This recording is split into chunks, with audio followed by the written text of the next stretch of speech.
Test. Sorry, I just gotta see if my audio is working.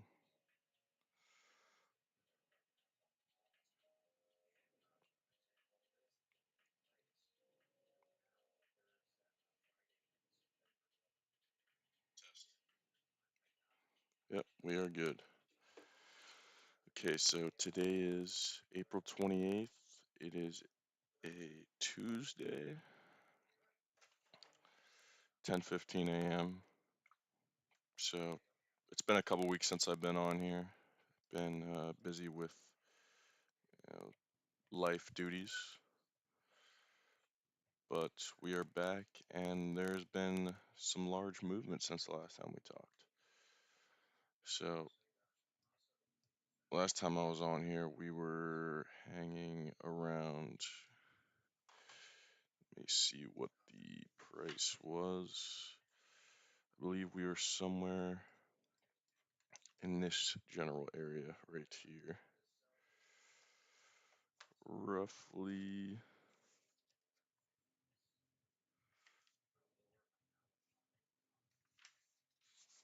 where are we at here?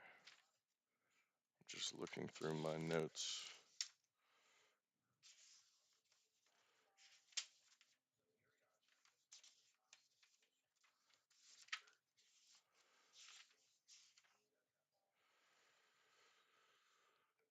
Yeah, around that 841, 835 to 842.50 level where that halt was, that I thought would be a point of contingence, but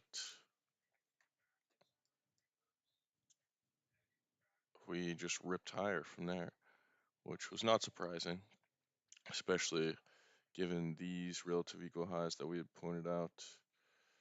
Um, but we're in a very interesting point right here, and it could be a very influential point in the market moving forward. But so on both the E-mini S&P and E-mini NASDAQ, we were able to take out these lows here. I was looking for an even deeper run down into these lows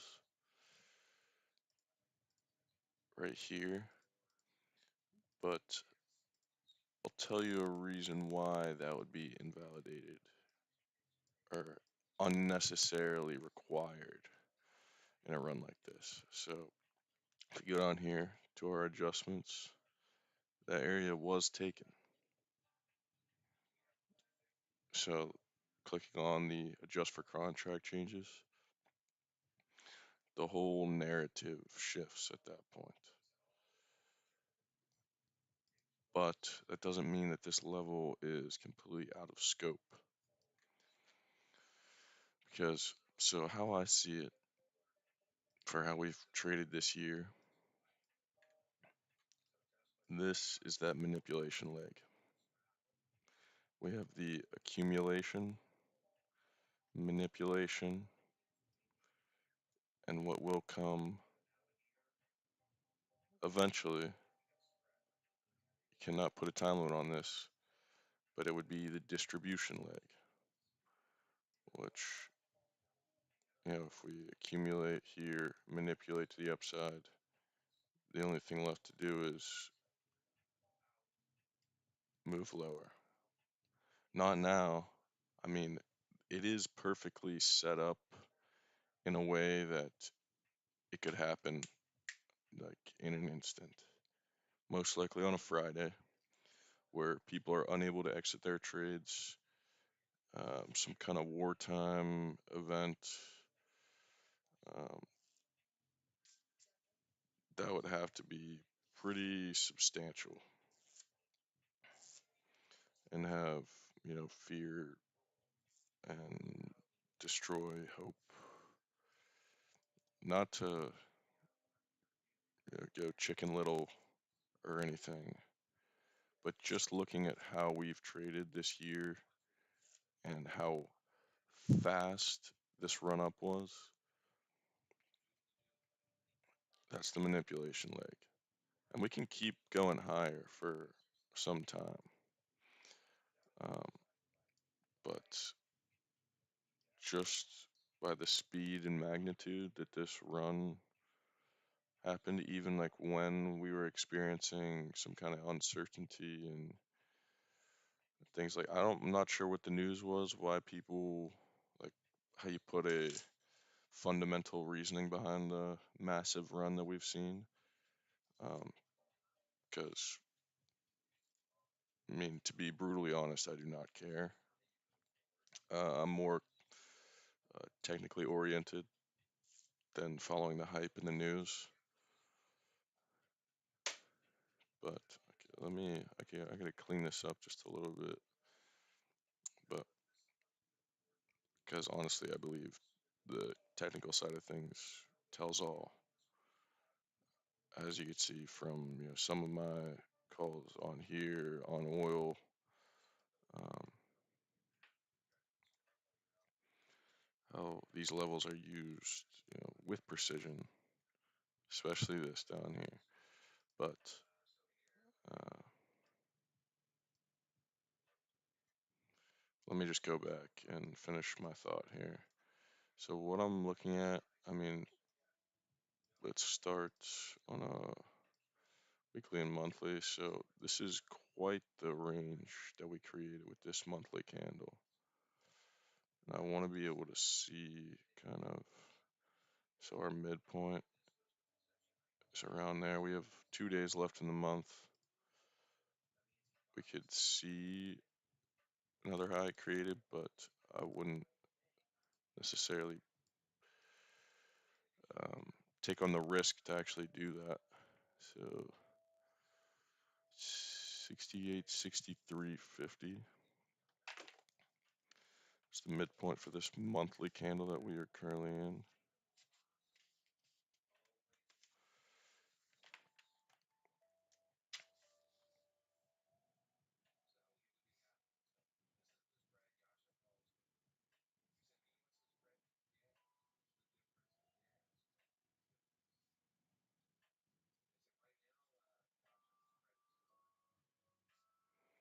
It was 68, 63.50. And that is nested within some of these other areas that we had notated.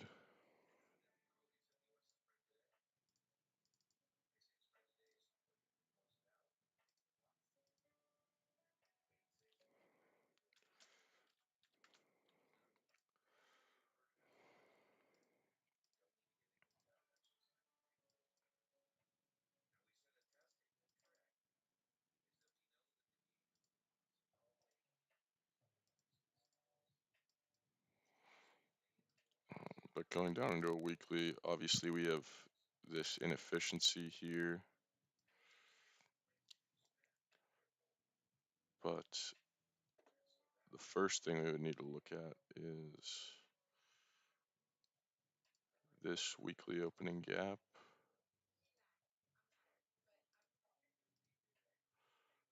From there to opening down here.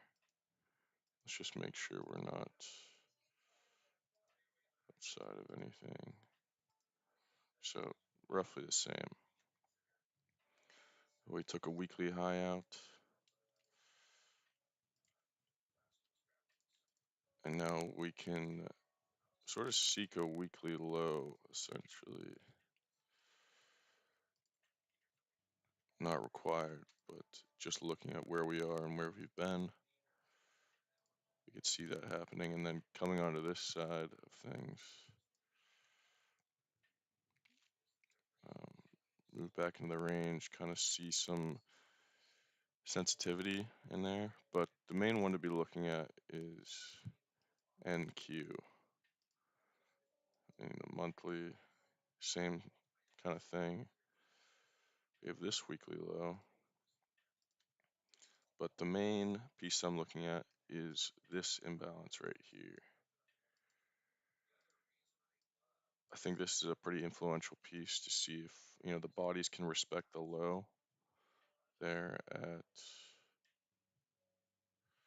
High is 27, 155.75.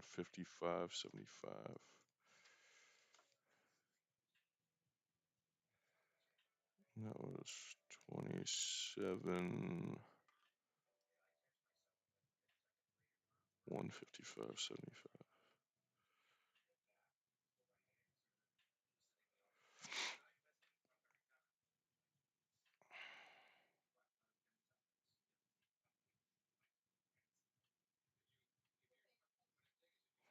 The daily imbalance. So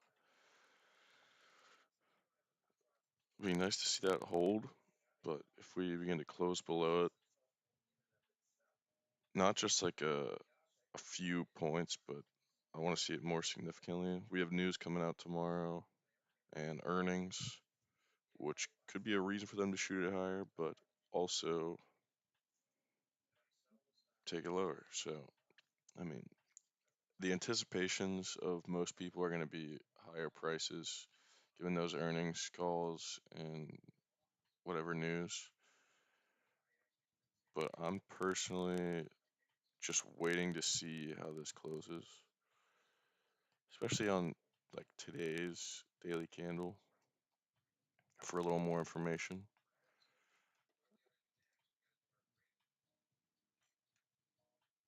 But yeah, that's what I'm looking at. Yes, not exactly the same thing, but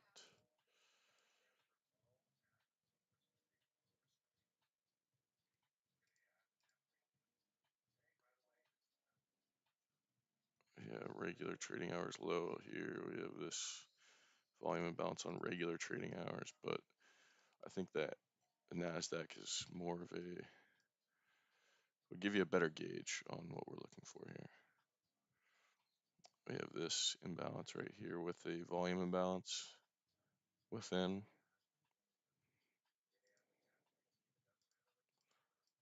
So I'm going to go ahead and mark that out as well.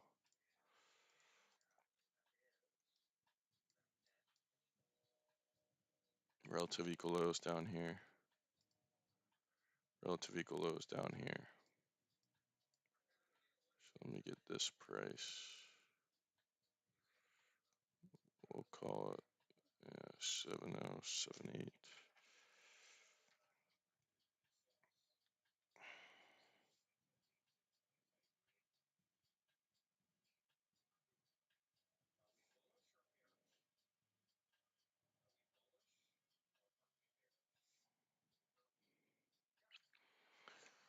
And on the NASDAQ, that is 26,540. Call it even.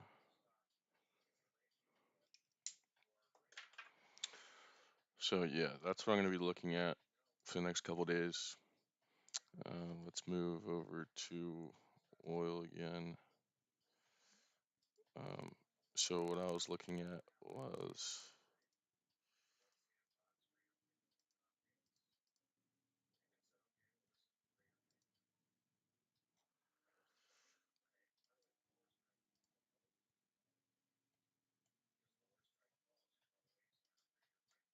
where is it? Yeah, I was looking at a 3 month, which was and this,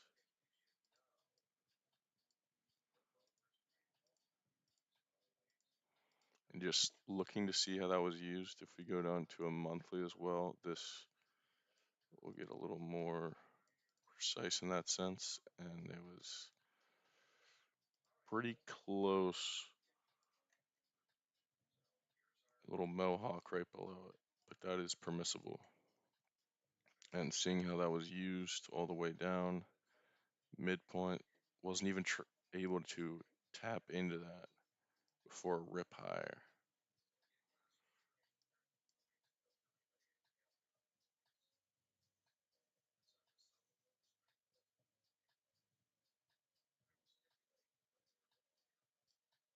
And yes, I did for now add the long-term portfolio with that, just very lightly, because this kind of consolidation was anticipated just because of the massive run that we already experienced. You got to give it time to cool off. People will come in, trying to catch the rest of the run because they missed out on the real move.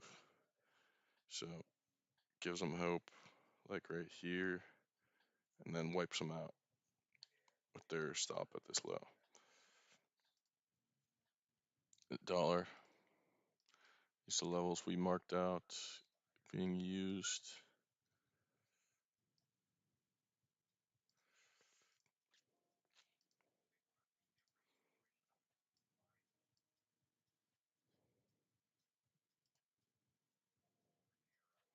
This weekly imbalance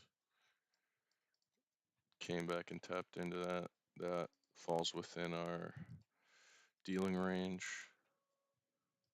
See that midpoint nested with the weekly imbalance.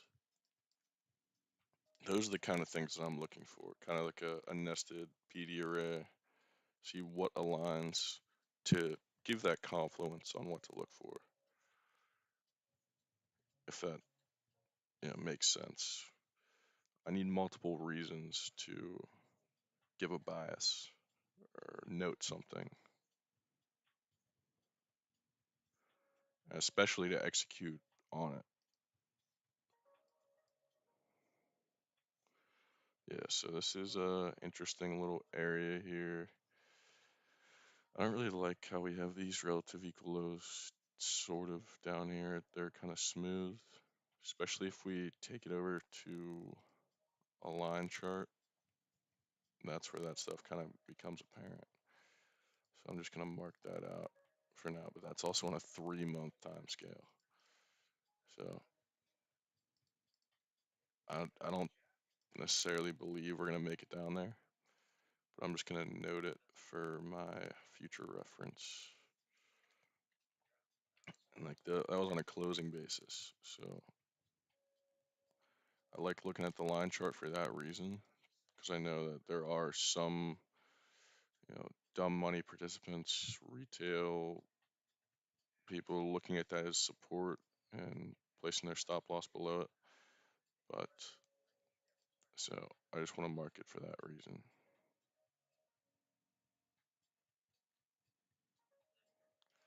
Where's YM at? So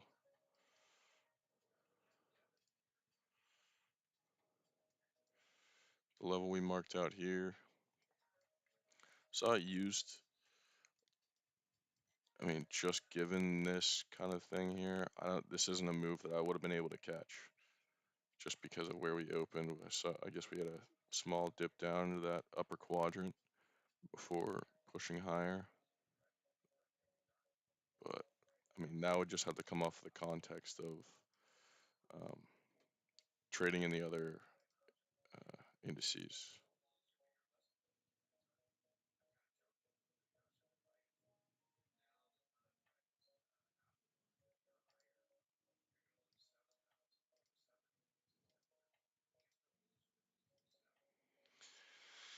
But yeah, so overall, just looking at it, just through experience of what I've looked at over the years of price distribution, this looks kind of unsafe and like a manipulation leg before a distribution. And I hate being out there in the real world hearing about how people were buying all the way up and they're so happy because their portfolios are at all-time highs right now. And they're going to keep adding because after a huge rally like that, they feel unstoppable and that things can never go wrong if you just invest in the S&P. Like the S&P is predisposed to go up. I guess yes, over the course of history, that is in fact correct. But when a fear element is introduced and you have a lot of money tied up in an investment like this, an index, uh, things can take a turn for the worst. and especially people's 401ks, their pensions, whatever. Um, that's a lot of liquidity in there.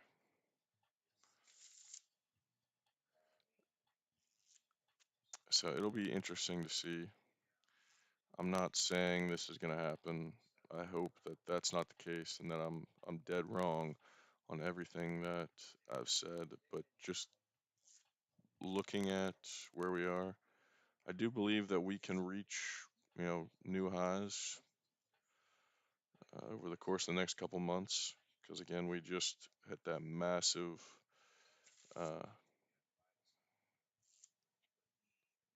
massive run up to induce a sentiment of people wanting to invest more of their money because we're ripping higher.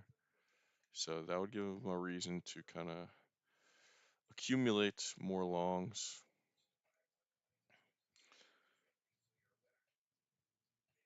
But that's just how I view it. And again, I'm looking at that imbalance and also on the weekly, large imbalance. But, more to come. Uh, I would need more information before taking on risk in this market. Uh, but yeah, so I think we're at a major premium, not somewhere where I would want to be a buyer and get caught. But that's just me. Again, I hope I'm wrong so that, some of my long term portfolios don't take a hit, but that's just like a 401k or whatever. Um, I'm just an oil guy. That's my macro play. So I'm only in these markets for a scalping environment. But yeah, so that's the business for now. I'll be starting a new kind of a work role coming soon, so maybe I won't be on as much, and I might, do every couple weeks on here just to give some analysis that I can look back on. But yeah, a lot of big changes coming for me, so we'll see. But that's all I have for today. Hopefully, I'll be back before my big change, and yeah, so be safe. Don't risk anything you're not willing to lose, and God bless.